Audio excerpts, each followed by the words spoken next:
Il y a un phénomène très grave qui est en train de se passer actuellement en Afrique. C'est qu'on fait la promotion des sportifs, des musiciens, les amis. Et tous les jeunes s'identifient aux sportifs et aux musiciens. Tous les jeunes veulent faire du sport. Tous les jeunes veulent faire de la musique. Tous les jeunes veulent faire de la comédie. Tous les jeunes veulent s'amuser, les amis. Je n'ai jamais vu un pays qui s'est développé avec du sport, les amis. Aucun pays au monde ne s'est développé avec du sport. Les gens se développent avec le travail, avec les industries, les amis. Parlons du sport. Comment le sport parvient à être aussi important en Afrique? Parce que vous savez, il y a certains leaders qui ont réussi dans le monde du sport en Occident. C'est bien, c'est une bonne chose. C'est bien pour eux et leurs familles. Voilà. Mais au-delà, c'est qu'ils sont propulsés à l'échiquier national. Jusqu'à ce qu'on fait de telle sorte que tous les jeunes rêvent. Tu ne peux pas te baser sur le sport pour développer un pays ou bien même pour pouvoir t'en sortir dans la vie, les amis. Voilà. Parce que c'est un faux système. Le fait de vouloir parler du sport, le sport, les sportifs, telle personne a réussi, non. Ça veut dire qu'on fait une fuite en avant, les amis. Le sport, comment le sport est né? Le sport est né en Angleterre, les amis. Ce sont des industriels qui ont créé des équipes de football en Angleterre. Vous voyez un peu, donc ça veut dire que c'était pour récréer les gens. C'était pour divertir les gens après avoir travaillé dans les usines.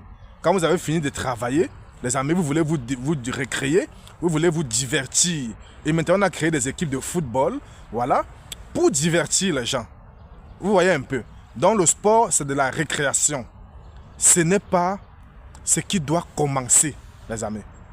Donc, quand on encense les sportifs, au lieu de faire la promotion des écoles, des scientifiques qui créent des choses, qui apportent un plus à la société, que non, on tue l'école, on tue l'éducation, on tue les scientifiques, voilà, et on fait la promotion du sport, des choses inutiles à la société, les amis. Et c'est bien dommage. Parce que même en Occident, voilà, l'Occident a été forte avec la science, les amis, pas avec le sport. C'est pas comme aujourd'hui, même en Occident, on a fait la promotion du sport parce que les gouverneurs occidentaux sont devenus des idiots, des incompétents. Voilà. Ils ne sont pas comme les parents les ancêtres qui ont bien travaillé. Eux sont des incompétents, des enfants de bourgeois et tout, qui n'ont jamais connu la souffrance. Et voilà, ils sont incompétents. Et nos dirigeants en Afrique copient ça. Sans savoir qu'au moins si l'Occident atteint un niveau que nous, on n'a pas atteint, on devrait faire la promotion de l'éducation, les amis. On devrait, plutôt en Afrique, créer des centres de formation pour éduquer la population, pour former la population, afin de sortir la jeunesse de la pauvreté. Parce que quand les gouvernements africains misent sur le sport et créent des stades partout, empruntent de l'argent pour créer des stades à tout va. Quand ce stade-là, après il faut rénover ce stade-là. Voilà. Quand il faut rénover ça, on peut encore appeler les techniciens étrangers pour venir rénover les stades. Alors que si on avait formé les enfants dans la technique, les amis, c'est ces mêmes enfants-là qui devaient rénover le stade là-dedans, ce qui fait que l'argent devait caler au pays. Mais que non, on peut appeler les techniciens étrangers qui vont venir rénover les stades qu'on a emprunté de l'argent et repartir avec l'argent. Rien ne reste sur le pays, les jeunes sont là à vadrouiller. Et aux sportifs, aux personnes, aux Africains qui ont excellé dans le sport, quand vous revenez dans vos pays, créez des écoles. Les Africains ont besoin d'écoles, des centres de formation d'abord. Et puis aux autres Africains, créer des industries.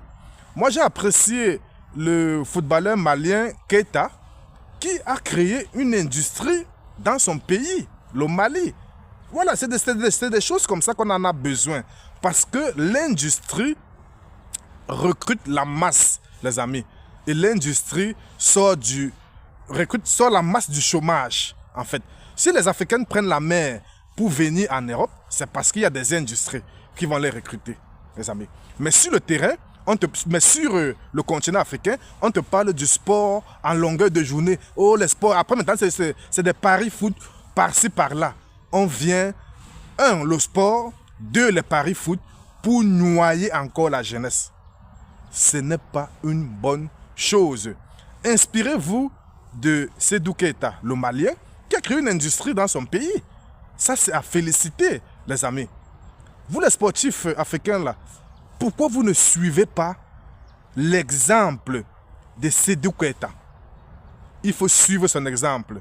Venir acheter des grosses maisons, des belles voitures et tout ça, ça ne sert à rien, tout ça.